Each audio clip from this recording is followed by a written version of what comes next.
कैसे sad song गावे के होई तो कि तहर दिल हो कि चार्जर कतही लगा लेलू।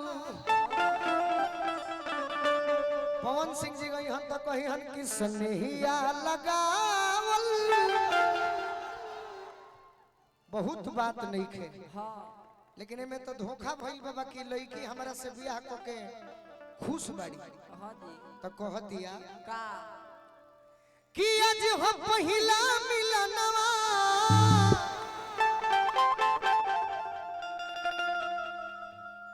मिलले सजनी के सजनवा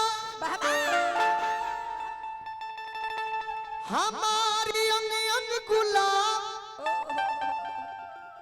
नियन खिलाल बदनवा सुनी सुनी भगवान अर्जुन बिहान होखे दी प्योर कहरवा हो।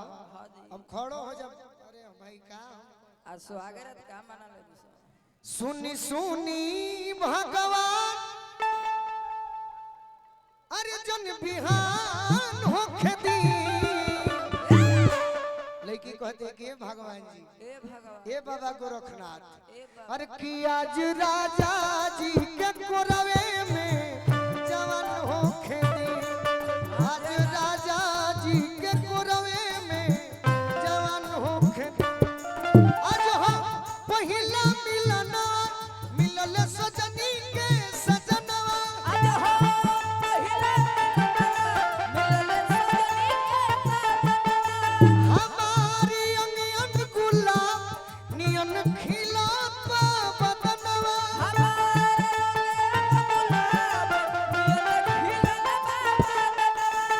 सुनी सुनी भगवान जन बिहान होखे दी। करे तनी भाव देव के चाहिए करे कुछ नहीं के बुझा कुछ कि आज राजा जी के कोरवे में कि आज राजा जी के कोरवे में जवान होखे आज राजा जी के कोरवे में जवान होखे दी। आज राजा जी के कोरवे में जवान होखे दी। आज राजा जी के कोरवे में जवान हे होखे भैया देखी तनी मनी है नहीं आ जाए सब है तनी हमरो मार्केट बना लेवे दलो। देखी अगर हमारा जिला में रही थी हां जी तेकरे में धुन बजोती किले आई लंगावन यो मही अरे छोट बा खेलन राजा हेने देख पगली अरे लइका बानी उत्तर प्रदेश में बानी तेकरे के बदल दे।